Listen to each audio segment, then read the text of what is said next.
Yang kedua adalah air suci tapi tidak bisa digunakan untuk mensucikan yang lainnya. Air suci tidak bisa digunakan untuk mensucikan yang lainnya. Dari airnya suci. Buya dikasih kopi nih. Kopi ini suci enggak nih? Bisa dipakai wudu? Tidak. Maka ini air suci yang tidak bisa mensucikan. Suci kalau kena baju dalam sholat tetap sah. Baik. Nah, air suci yang tidak bisa mensucikan, tahir ghairu mutahhir, ada dua. Yang pertama adalah air mustakmal. Mustakmal itu air yang sudah digunakan untuk bersuci. Air mustakmal. Hati-hati di sini banyak santri jago ngeliwat salah faham. Awas. Air mustakmal. Yang kedua adalah air yang tohir, mutahhir, suci tidak mensucikan. Yang kedua adalah air suci yang mensucikan tadi telah bercampur dengan selain air, tepung, kopi, susu, pokoknya selain air, bercampur dengan sesuatu yang lainnya. Satunya bercampur dengan sesuatu yang lainnya, percampuran yang suci. Yang kedua bercampur, syaratnya bercampur dengan sesuatu yang lain. Yang kedua sesuatu yang lain itu suci. Yang ketiga adalah berubah air dengan perubahan yang parah.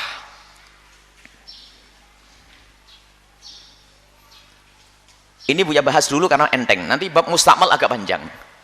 Jadi kalau ada air yang aslinya suci mensucikan, kamu punya air di bak, suci bisa digunakan untuk berwudu, kalian bisa berwudu dengan air itu, suci dan mensucikan, kelas pertama tadi. Cuman setelah itu kecampuran kopi menjadi berubah warna kopi atau susu.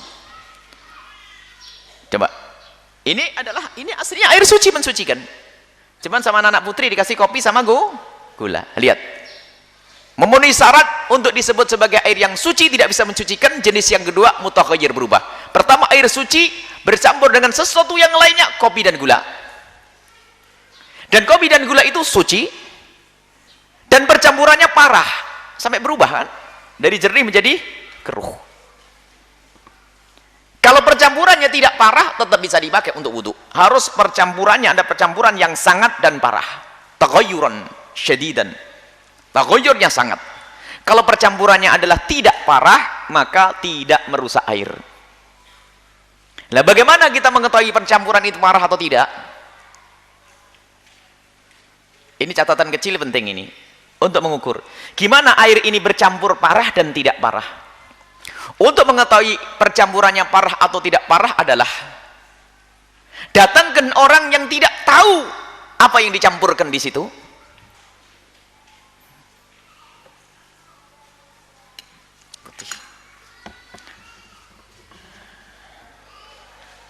Kemudian suruh lihat. Kalau orang tersebut setelah melihat langsung tahu, berarti percampurannya parah. Kalau masih mikir, apa ya, belum parah. Contoh,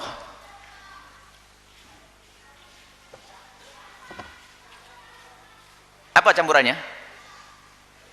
Apa sih? Nah, kalau ente tahu bilang kopi. Cuman bagi orang yang baru ngomong apa? Teh kayaknya, mungkin teh, mungkin sirup, mungkin nggak apa-apa, boleh dipakai wudhu. Jelas? Selagi percampurannya bagi orang yang baru tidak bisa langsung ngeciri campurannya apa. Nah, ini juga kadang tidak dibahas, makanya bingung. Taghayyur fahish itu kayak apa sih? Ya gitu. Pokoknya kalau orang baru dikasih tahu apa itu. Nah, kalau ini langsung kopi. Nah, kalau ini masih tetap seger, rasa kopinya nggak ada, rasa tehnya nggak ada, nah, masih bingung. Berarti taghayyur ini belum fahish, belum parah. Nyambung atau belum? Itu loh fikih. Nah, jangan hanya taghayyur sampai ini nggak nyambung. Makanya ada sebagian pondok pesantren kamar mandinya kan nyambung kolamnya, macam-macam itu, ada sabun, ada kudis, ada macam. Nah, ini kan keruh, boleh dipakai wudhu? Ya pokoknya kalau taruh di gelas dibawa ke orang lain, campurannya apa nggak bisa nyiri.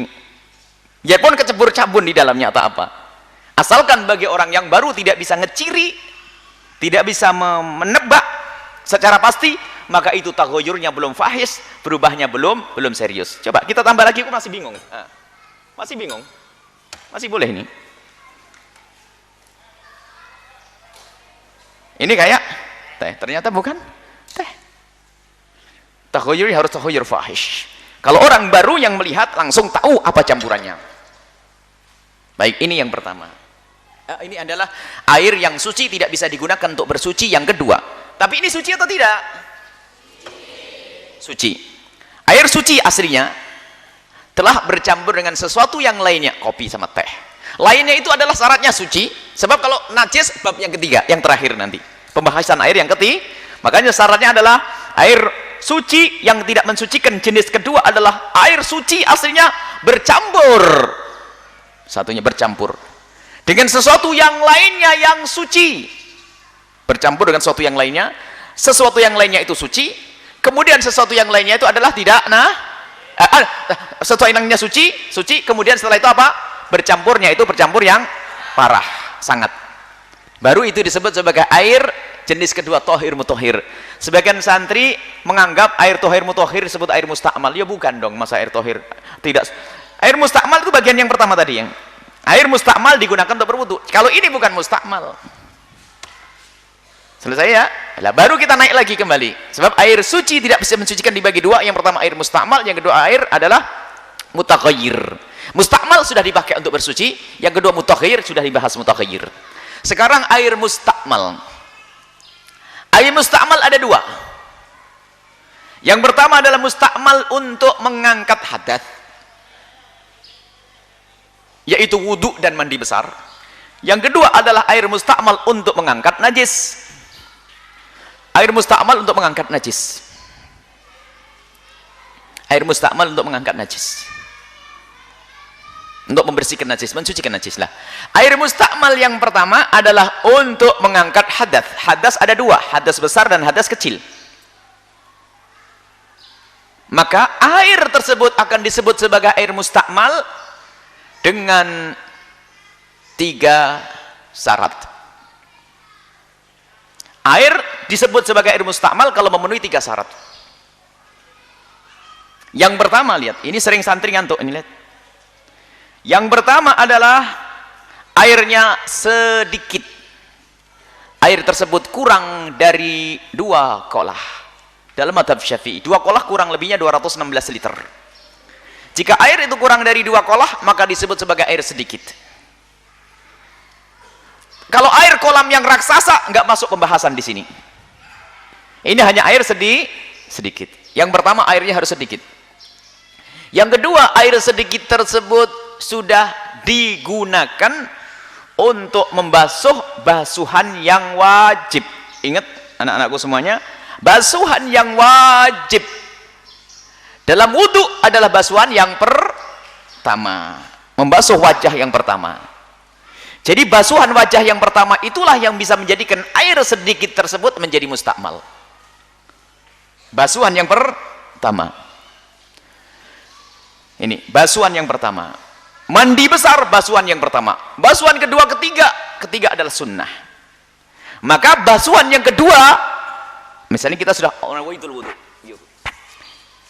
Ini basuhan inilah yang pertama, inilah yang menjadikan air bisa mustakmal. Adapun basuhan yang kedua tidak. Misalnya membasuh tangan.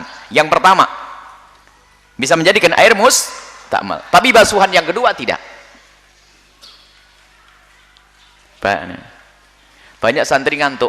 Katanya air kesentuh saja langsung jadi mustakmal. Ini adalah santri ngantuk. Santri ngeliwatan. Ada air kecil, sedikit, 1 bak kecil. Disentuh sama kawannya nyuci tangan habis makan. Dah, mustakmal itu. Nah, ini ngantuk itu.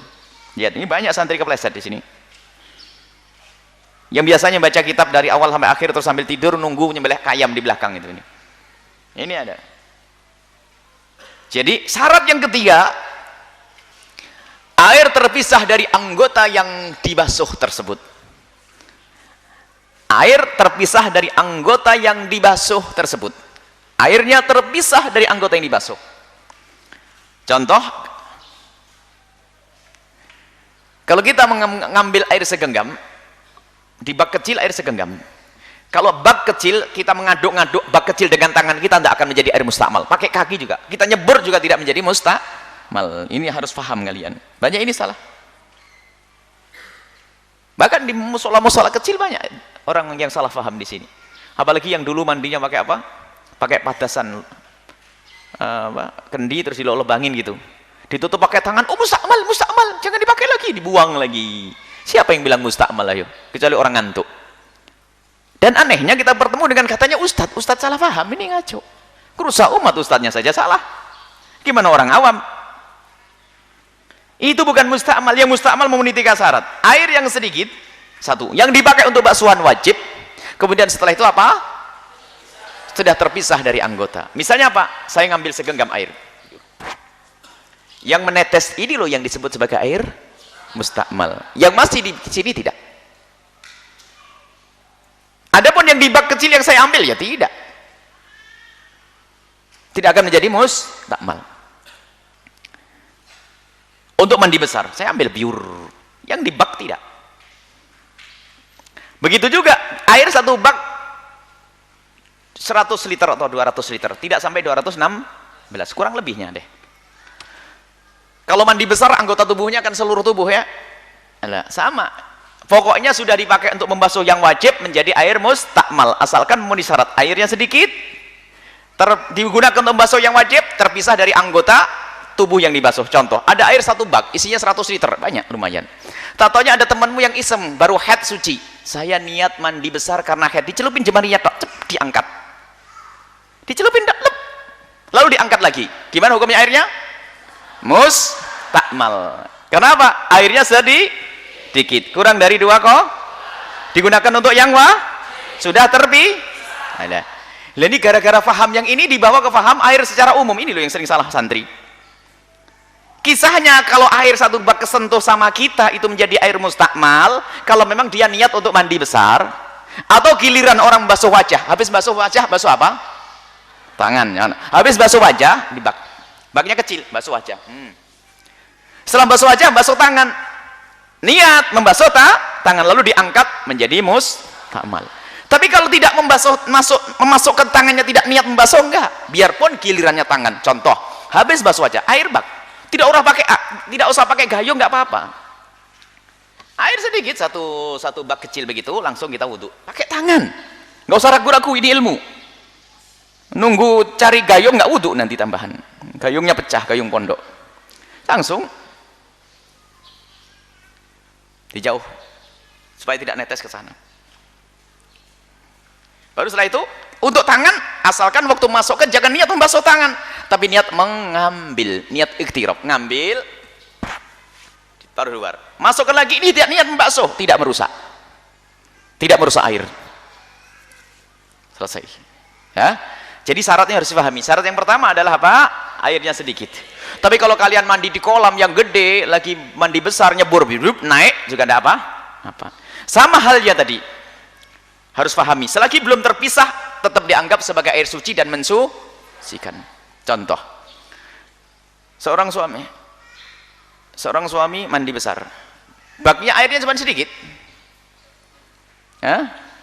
Airnya sedikit. Setelah airnya sedikit, dia nyebur, nyelam. Istrinya wudhu di atasnya, boleh, karena airnya belum menjadi mustakmal, belum terpisah dari orang yang mandi. Orangnya nyelam masih di dalam. Istrinya mandi di atasnya, harus paham begini ya. Tapi kalau suaminya sudah naik, rusaklah air. Ini dalam madhab Imam Syafi'i. Kalau bicara madhab Malik nggak ada itu semuanya.